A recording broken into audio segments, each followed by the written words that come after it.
What's up, guys? Welcome back to my channel. I appreciate it. All right, this video is an update on one water propagation of a Rex Begonia in particular that is now in full water culture, and that's where I'm keeping it for, until further notice. But I also want to show you some other plants, some other propagations, and talk a little bit about some transferring techniques and things like that, because a lot of people have been asking.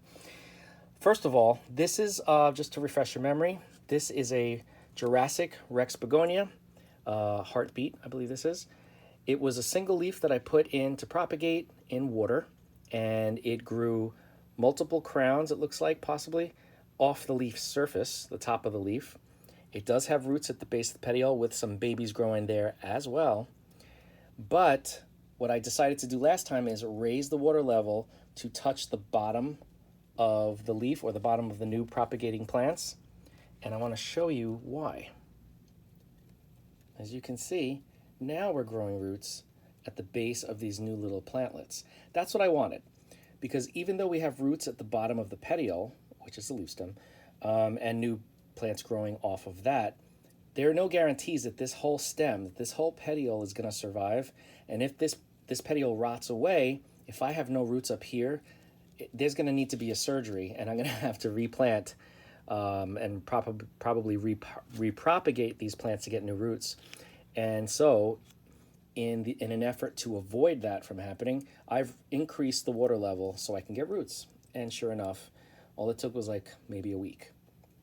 So there you have it. This plant is going to stay in a water culture until and unless I have a need to make a different decision, because it's doing excellently in just plain old water culture.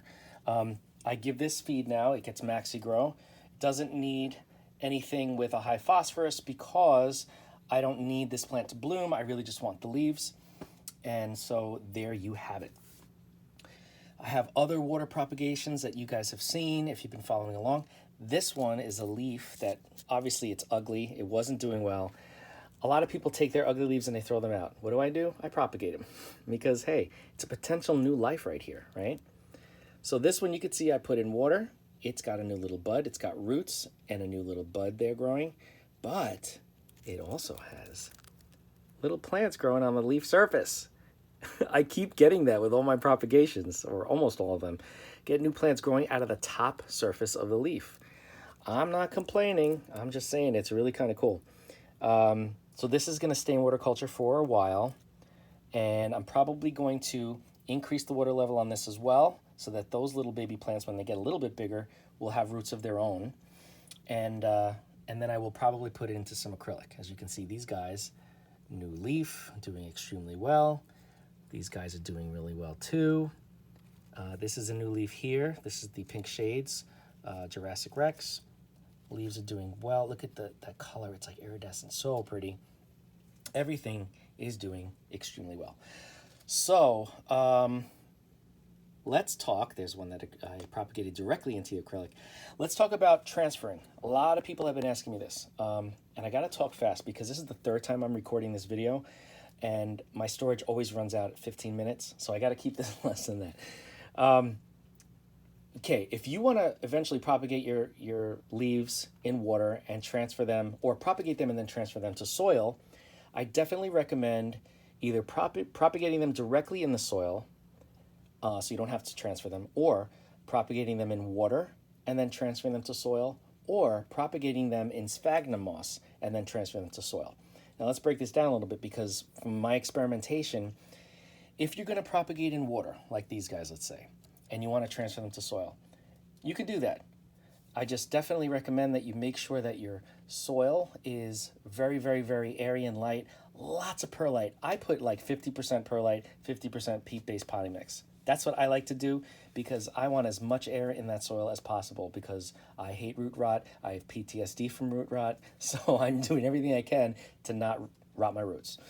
So I definitely, if you're going to transfer it, I definitely recommend putting it into that soil, that type of chunky soil. Even pine bark chips, pine bark fines is good. Keeps the drainage and the aeration. Put it in the soil, in the pot, and then bag it. The reason why I say bag it is because you're putting this plant into a different environment where the roots are not prepared and used to being in soil. They're used to getting and absorbing their nutrients and water directly from their medium, which is the water. Now they have to adjust. Some of them are going to have some die off. You're going to have to grow new soil roots.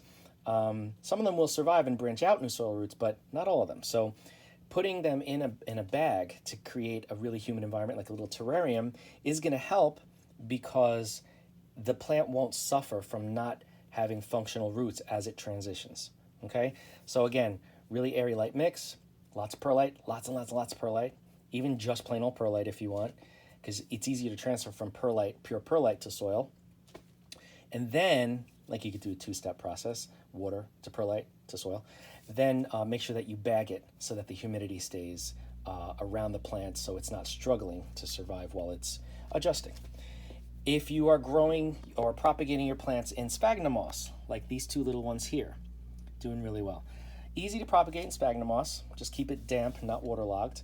But if you're going to transfer them to soil, I would try to remove at least some of that sphagnum moss, because sphagnum holds a lot of moisture. And if you're going to transfer to soil, and you're making sure that you have a light, airy, aerated soil, well-draining soil, it kind of defeats the purpose to have such a waterlogged material like sphagnum moss right around the roots in the soil. So try to remove, at least some of the moss. Like I wouldn't plant all of the moss that are in your little propagation pot. And then you could plant it, and then I still would dome it or bag it just so that the humidity stays high until you start to see new growth, which means, okay, if it's putting out new growth, it means that the roots are functioning because it's getting nourishment and water from somewhere. If you are propagating or growing your cuttings in acrylic yarn or polyester or nylon, I don't recommend transferring it to anything. The reason why I say that is because for me, this growing method came about because, first it was an experiment, but it came about and I'm still using it because I don't get these kinds of results from any other medium. I don't get results like this from soil. I don't get results like this from sphagnum moss alone. I don't get results like this from anything. Lava rock, leca, nothing. So I'm growing them long-term in this medium. So if you're gonna experiment, I say go for it. If you are gonna try to transfer from acrylic yarn or any type of synthetic yarn to a soil, you're gonna lose a lot of the roots because the roots are very fine and fibrous and very fragile. And if you're gonna remove them out of the yarn, they are gonna break and you're gonna lose a good portion of those roots. Not to say that the plant can't recover in the soil. If you bag it and dome it and keep it humid, it'll grow new roots, yes. But it's risky, you know what I mean? That's why I don't do that. I keep everything that I put in yarn, I keep it in yarn. And you can see the results I'm getting are just spectacular. If you are concerned about watering your plants if you have them in acrylic, because I know some people have asked about that. How much water do you keep in the vessel? How often do you water?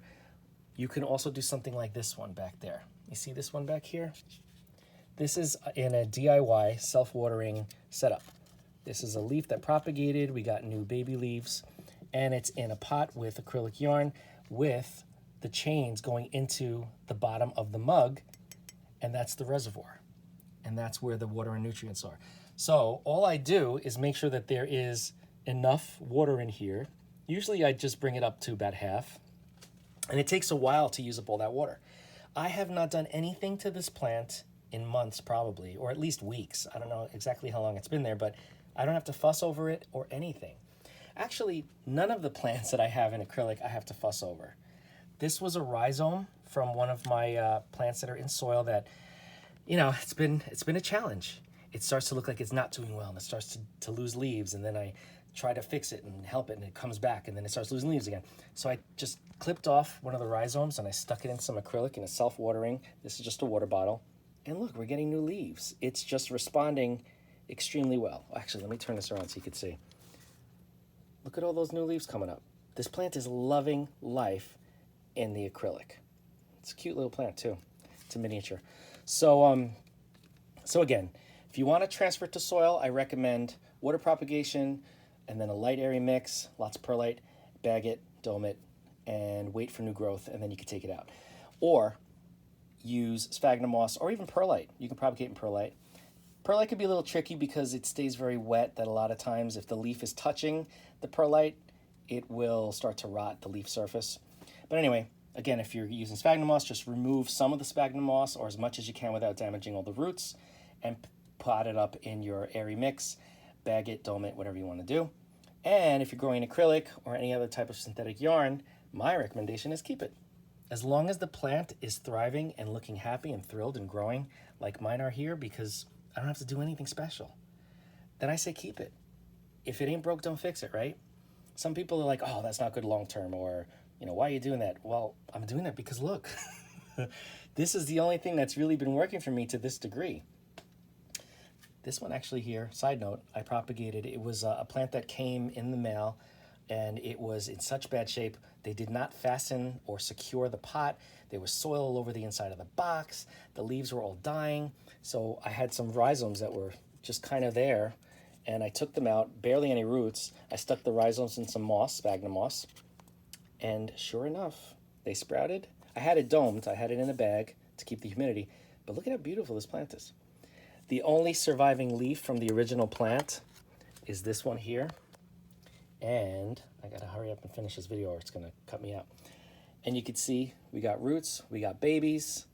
I'm gonna increase the water level just so that in case there are some plants that grow on the surface in there, which there looks like there might be, I will get roots all the way up to the new plant. So anyway, if you have any questions on this stuff, just reach out. If you have any questions on how I propagate in moss or in perlite or in water, or how I grow in acrylic yarn, or how I create self-watering containers like that, and like this one, just reach out because I love talking about this stuff. If you have not already, don't forget to like, comment, share, and subscribe. Hit that bell if you want to be notified. And I will see you in the next video.